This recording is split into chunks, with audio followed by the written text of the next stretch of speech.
KTV Originals।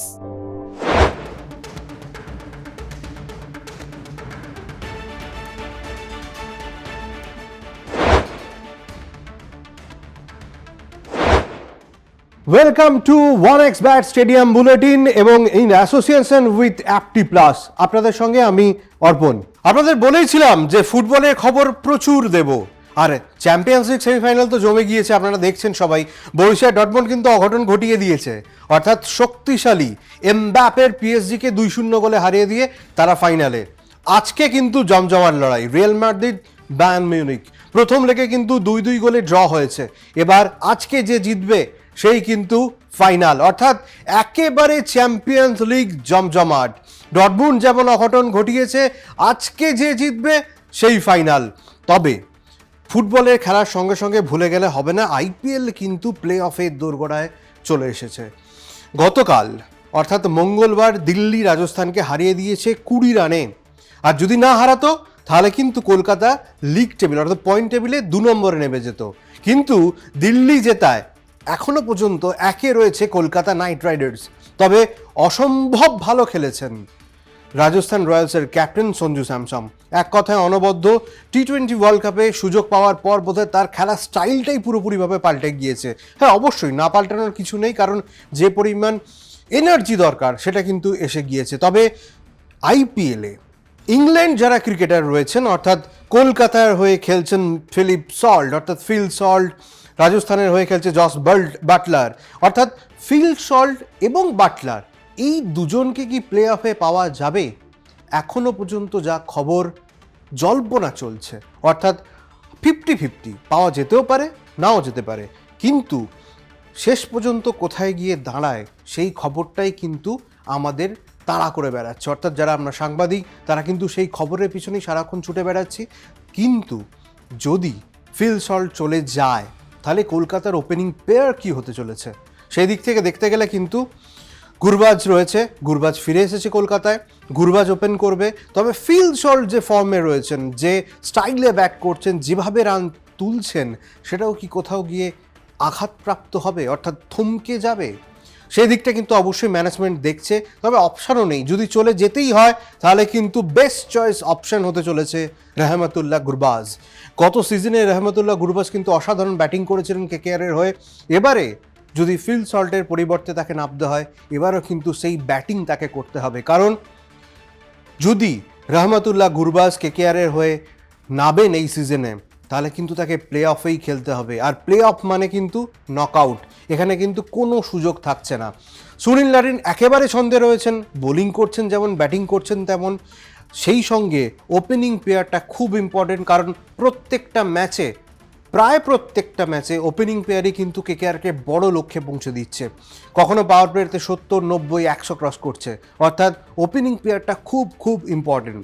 তবে পরশুদিন ঝড় বৃষ্টির পর গতকাল কলকাতা নাইট রাইডার্স কলকাতায় ফিরে এসেছে। তাদের অলরেডি প্র্যাকটিস সেশন শুরু হয়ে গিয়েছে। আগামীকাল তারা প্র্যাকটিস করবে। 11 তারিখে মুম্বাইয়ের সঙ্গে ম্যাচ রয়েছে।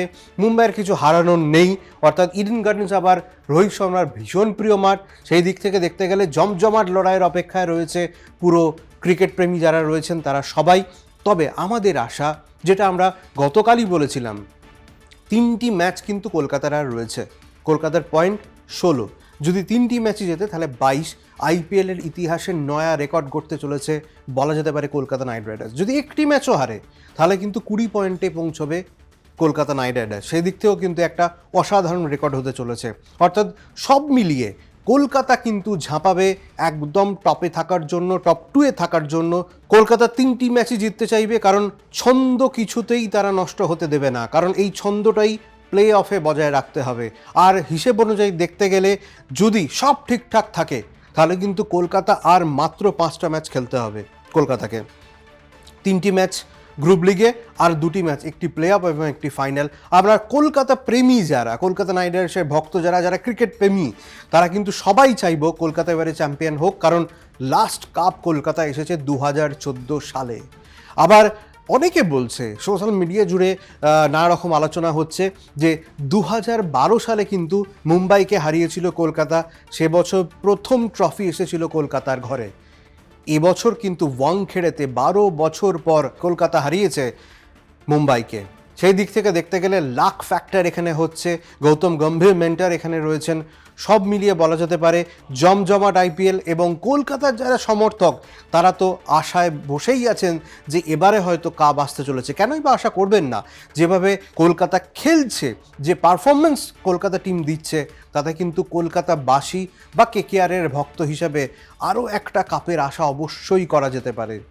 তবে সব মিলিয়ে বলতে গেলে আইপিএল কিন্তু জমজমাট হয়ে রয়েছে, জমজমাট হচ্ছে, সব দিক থেকে হচ্ছে।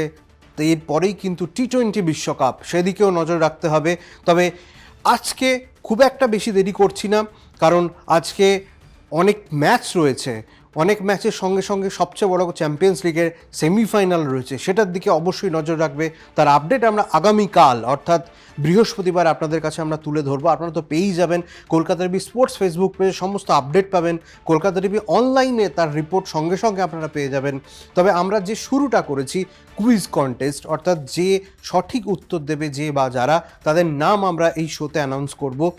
আগামীকালের যে প্রশ্ন আমরা করেছিলাম যে কোন বাঁহাতি বোলার এখনও পর্যন্ত কলকাতার হয়ে ডেবিউ করেননি, তিনি রাজস্থান রয়্যালসের হয়ে খেলেছেন, অর্থাৎ উত্তরটা হচ্ছে চেতন সাকারিয়া।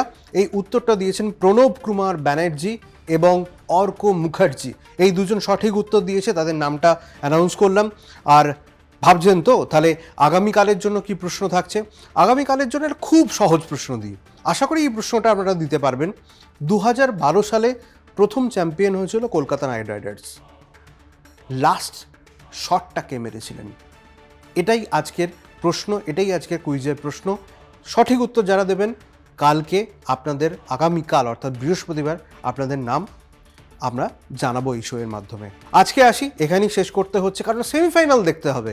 কারণ যে জমজমাট সেমিফাইনাল শুরু হয়ে গিয়েছে চ্যাম্পিয়ন্স লিগে, আজকে কিন্তু একদম মিস করা যাবে না। তাই সেমিফাইনাল আমাদের দেখতেই হবে। সেই রিপোর্ট চুলচেরা বিশ্লেষণ আপনাদের সঙ্গে কালকে আমরা তুলে দেব। তবে আজকে এখানেই শেষ করছি। খুব ভালো থাকুন, শুভরাত্রি।